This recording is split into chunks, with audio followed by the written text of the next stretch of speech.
This is the Zo-Daddy. Welcome back. This is the ManCandy. And we are on podcast number 13. Lucky 13. Here we go. Well, before we get going, we got to, recap number 12. And let me tell you something right away, ManCandy. That man queso dip was a hit. It turned out real good. And so, just a quick little apologize, to Half Bro. He thought me calling him a little nervous. He said I wasn't nervous, and you're right, Half Bro. You did a great job on the episode. I was just getting anyone that wants to come on the show, just wanted to make sure they're prepared. And our first two guests have been prepared. That's right. Please don't unsubscribe. That's just what brothers do. Yes, we make fun of each other. That's it. There you go. But ManCandy, that queso was the highlight. Along with, we had the games going on. The little washers got tossed. Unbelievable comeback from Mr. Blake. You're right. Miss Zo-Daddy. Miss Zo-Daddy came back from 15 down. You're right. Took on Mr. Blake. Yeah, that was a huge upset. A huge upset, and Mr. Blake was out to an early lead, but your wife said no, not so fast. And then we didn't get a chance to play. No, unfortunately. But the next day we did find a chance to play little washer toss. And man, that first game when you were up 10 points and I needed 2 fives to tie it up to get to 21, and I did that. And then after that, ManCandy, you know what's going to happen. My competitiveness is going to take over. So I believe I went two wins, 0 losses, and 2 ties, or one tie. One tie. Okay. Yeah. I was giving you a little more let credit. it slip away. I was playing all right. I couldn't seal the deal, and then just kept on busting. So yeah, I just don't like you winning too many hands-eye coordination games against me. Maybe trivia. Stick to trivia. I don't like that at all. Yes. But hey, I've got some recaps from the last episode as well. You already talked about Half Bro. I wanted to give a shout out to Timmy Teeny as well. Oh. I made a mistake in the last episode. You had asked me about that Bangers, Grinders, and a Slow Jam playlist that we have linked up. You had asked me, and I said, yeah, I came up with it. I thought that you meant like putting it out on Spotify, when Timmy Teeny was the originator of that playlist. I didn't give him the proper shout out like I should have, so I'm doing that now. And also, happy birthday to Gangster Greg. Gangster Greg? He had a birthday over the weekend. So. Oh, Gangster Greg. We would love to have both of those guys as guests. Gangster Greg could do brewing tips. He's got lots of tips. And Timmy Teeny, those would be 2 fabulous special guests in the future. Tips for days. Wow. So, ManCandy, are we going to go into what's that sound? Yeah, why don't we dive right in? So if you remember, last week's sound was...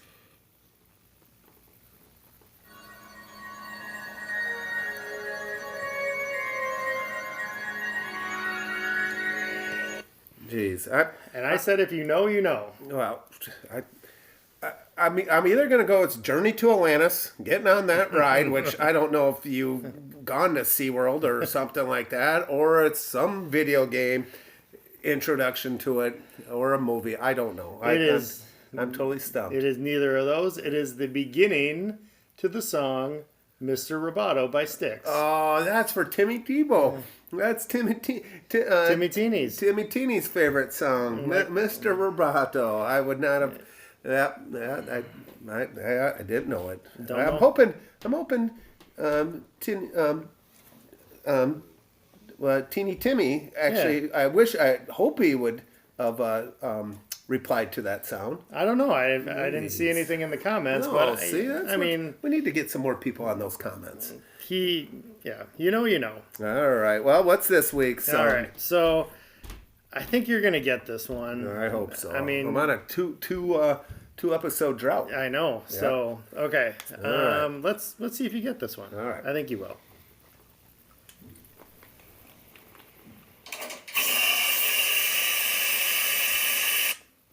What is going on here? Really?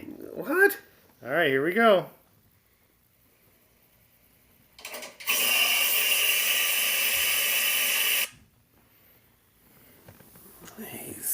I mean, my first instinct, I don't even know. It's not a vacuum cleaner. It's not a vacuum cleaner.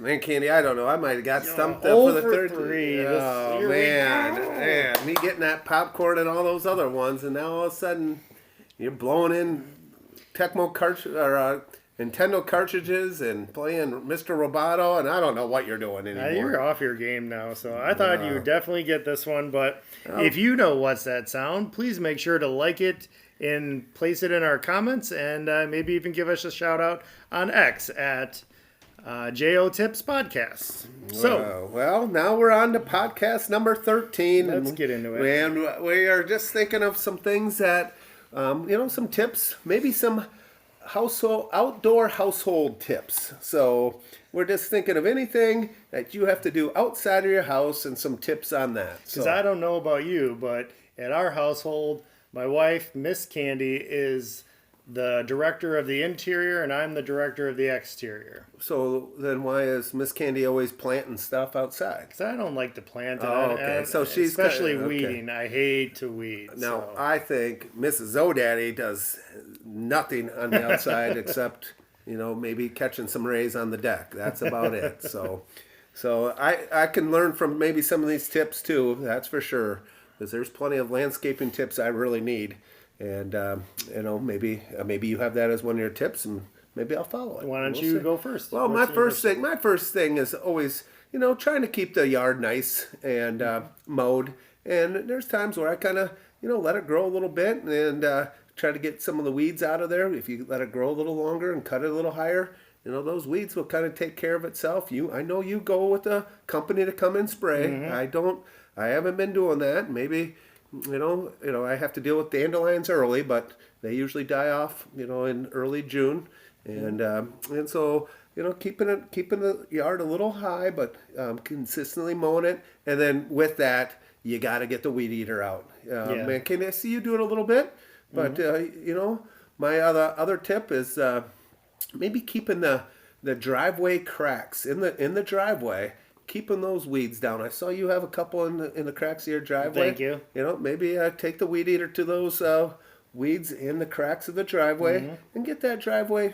No weed in the driveway. That's my goal for you now. See, and I noticed in your driveway, you've got some sand in your cracks. Oh, yes. What's all that about? So what happened, the concrete fell down on the driveway, and it sunk down pretty good right when you went in the garage. So we got a company that raised the concrete up.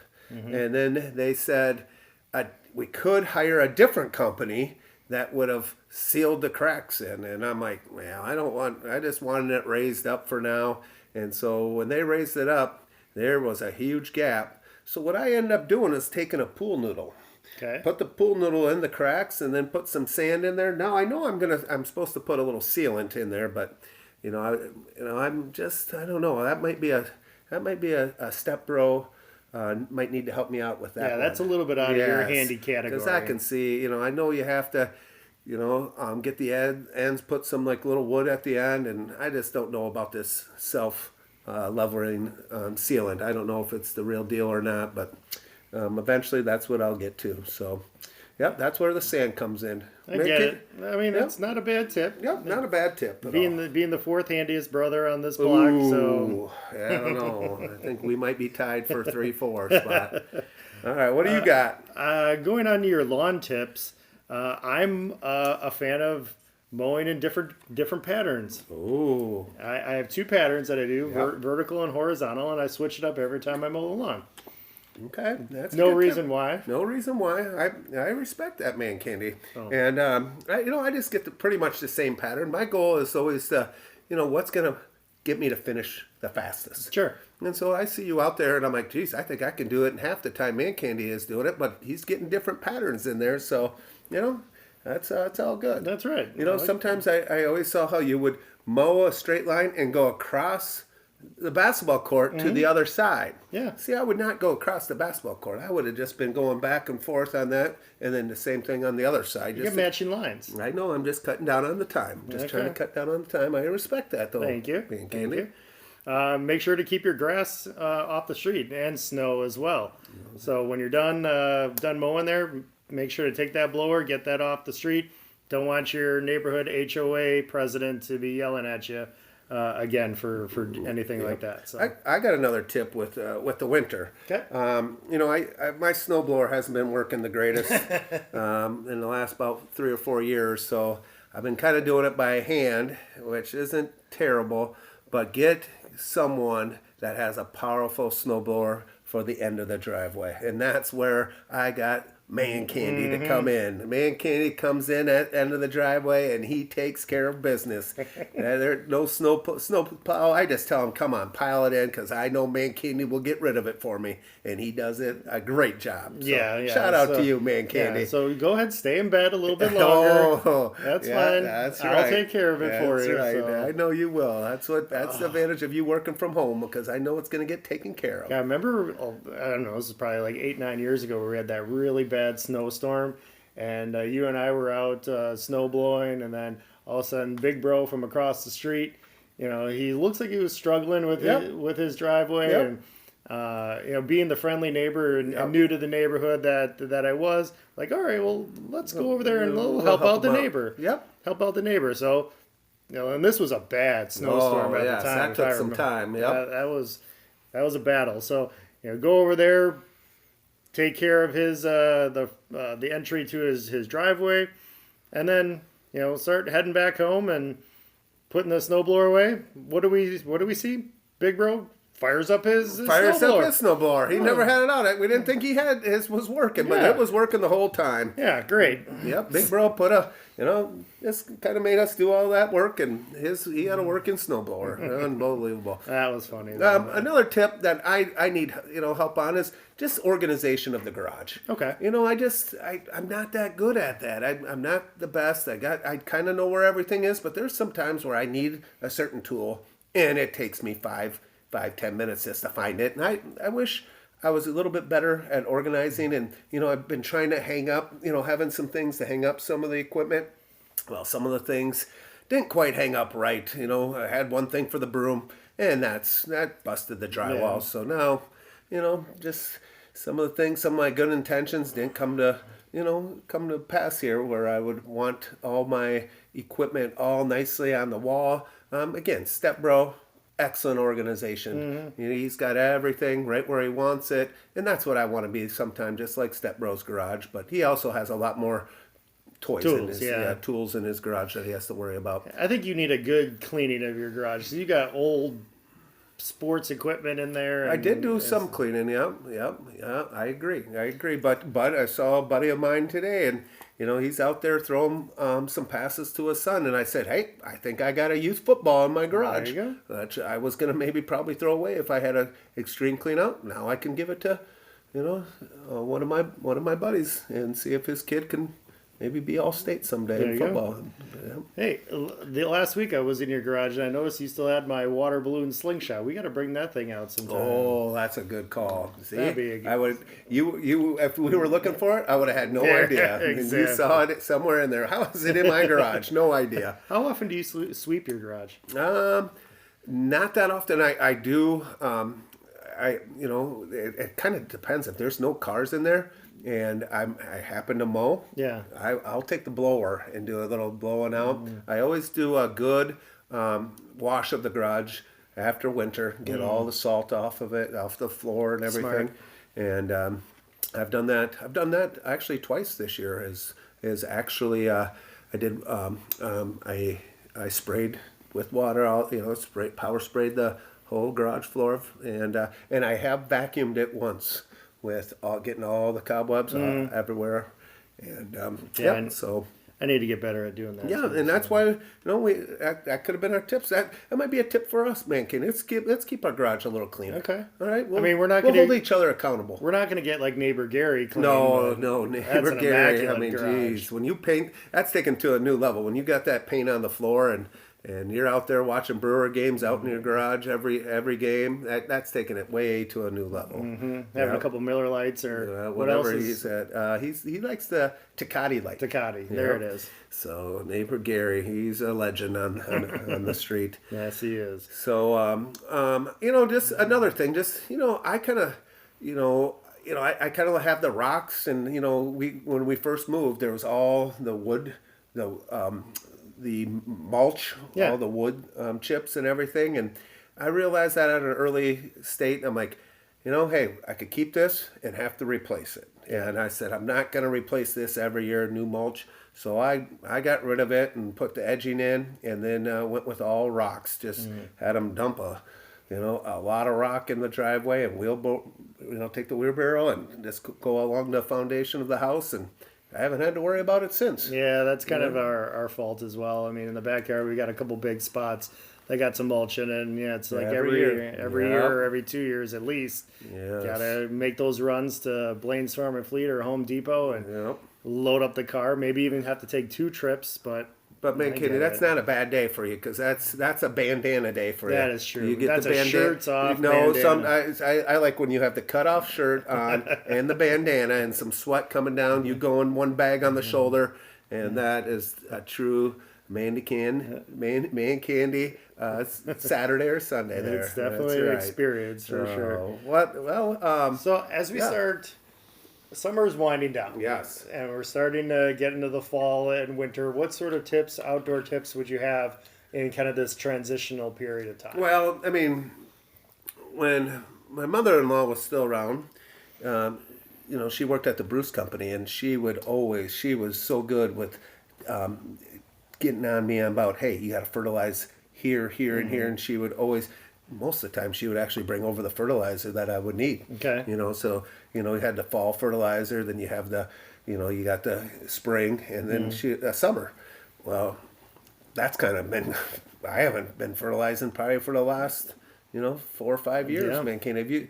Does that company that spray, is it a spray and fertilizer? Yep. So how many times does that company come? 3? Maybe probably about 3 times. Yeah. And then they also do the, what's it called? Irrigation. Aerate. The lawn in fall there, so that's always nice. Okay, they'll come and do that for you? Yeah. So there we go. Well, Weed Man. Okay. Well, there's a plug. Maybe Weed Man can maybe be one of our real sponsors if you're throwing out their name. Do you, when the weather really starts taking a turn, when do you typically shut off your water? Oh, great question. I would say once it's getting to that. It usually takes me the first time it freezes that I'm like, oh, yeah, it's getting pretty cold out there. When I know I'm done with it, it's pretty straightforward, pretty easy. I will shut off the water outside, and I'm usually more of like a November 1st. Yeah, it'll be sometime in November. Definitely in November. That's true. Don't forget to shut off the water. I don't know in these newer houses though. I think they have it where the pipes won't burst or anything like that, but. Not over here. Not over here. That's true, ManCandy. That's on the other side of town. Yes, that's the newer houses. And then as you get prepared for the winter season, before the snowfall comes, you're going to want to make that special trip to Quick Trip to get that Premier gasoline so that your snowblower fires up real quick. That was the first thing when I was having my issues with my snowblower. They said use the good gasoline, go to Quick Trip, pay a little extra. Don't you do that for your lawnmower? No, I use the you got to do it for all. You got to put premium in all that stuff. That's another tip. Put premium gasoline in all your lawnmowers, your snowblowers, everything that you use for anything. Oh, man. My snowblower's on its last leg anyway. You better get one ordered for me before that big snowfall. I need that in the end of the driveway. And maybe have a tradition as well, especially as we start heading into the fall here, around Black Friday. That's typically in the neighborhood. That's lights, longies, and ladders. Oh, we put up those lights. I got the Rockefeller bush just going, and then I'll go a little bit around the outside windows. That's a good time. Put your flannel on and get out there. Yeah, the flannel that ManCandy got everyone in the neighborhood, so... You gotta have your flannel on. That is huge. That's always a good time when Black Friday rolls around and we all get out there and start hanging lights. Yes. Well, ManCandy, I don't know any other outside tips. I mean, if you guys have any other outside tips, you can always, share us a comment on that. I've got one more for you, though. Oh, I'm listening. And this one maybe is it's a good tip for you and for any potential dog owners. So if you're like Zo-Daddy, a tip for training your dog to go outside, make sure that when he when you let him outside and he has to take a big dump, that he goes in your neighbor's yard. That is a great tip. It's less cleanup for you, and plus, it's less cleanup for you. And I don't usually go around and maybe I should do the pickup like you do before you mow. You just roll over. I just kind of go over it and let it kind of. I think it's good fertilizer for the yard. I suppose. There's my fertilizer. I don't want to fertilize my court though. No, you don't want to do that. So that's a good tip. Train your dog if you know your neighbor really well, and if you can get your dog to go in the neighbor's yard, that's less cleanup for you. Yep. All right. Well, that's good. I think podcast 13 on the outdoor tips. Hopefully that helps you out, and maybe like I said, we can help each other out, keeping that garage a little extra clean, and maybe organize it a little bit better. There we go. Well, we got a couple things before we head out of here. I do have some listener feedback for us. Okay. First one comes to us by Bo Knows the Gym 31. Okay. Says, when are you guys going to do an episode about coming to the gym and working out? Ooh, yes. That's a good point. Yeah. Bo hits that weight room hard when Bo knows. Bo knows. Yes, that would be huge. And then last one here is from Home of the Brave, Land of the Freed. Said, was recently on my trip to Portugal and was listening to your guys' podcast. Oh. My goal is to at least get 5 followers. I know you only said 3, but my goal is 5. That's huge. Home of the Freeds. I wish him good luck, down in Chicago. There you go. I already missed the Freeds. I miss them. So before we were prepping for this podcast, I was looking over who our fake sponsors were going to be for this episode, and I forgot we actually had a special one for this particular episode. Oh yeah? Yeah. What is it? This is by Struttin' and Cuttin' Incorporated. Oh, Struttin' and Cuttin'. Thank you for being a fake sponsor of the show. Struttin' and Cuttin' is the best tree and bush removal in the area. Yeah, just need a chainsaw and then you strut and cut. Kind of like Barber the Beefcake. That's right. That's right. Wasn't he the strutting and cutting guy? He was strutting and cutting. Yep. Oh man. Yeah, they'll remove everything. They don't do stump removal or stump grinding, but they'll get it off. Geez, the last strutting and cutting was at I believe ManCandy's father-in-law. Yeah, he needs some strutting and cutting. Yeah, that pine tree was dead, and strutting and cutting came right out. It took care of it. No problem. No problem at all. Easy pickings. Yep. So. Well, thank you, strutting and cutting. Thank you very much. Mm-hmm. So hopefully you enjoyed listening to this podcast as much as we've enjoyed making it. Please make sure to like and follow us on Spotify, Amazon Music, and on Apple. And follow us at JO Tips Podcast on X. Thank you very much. And until next time, see ya.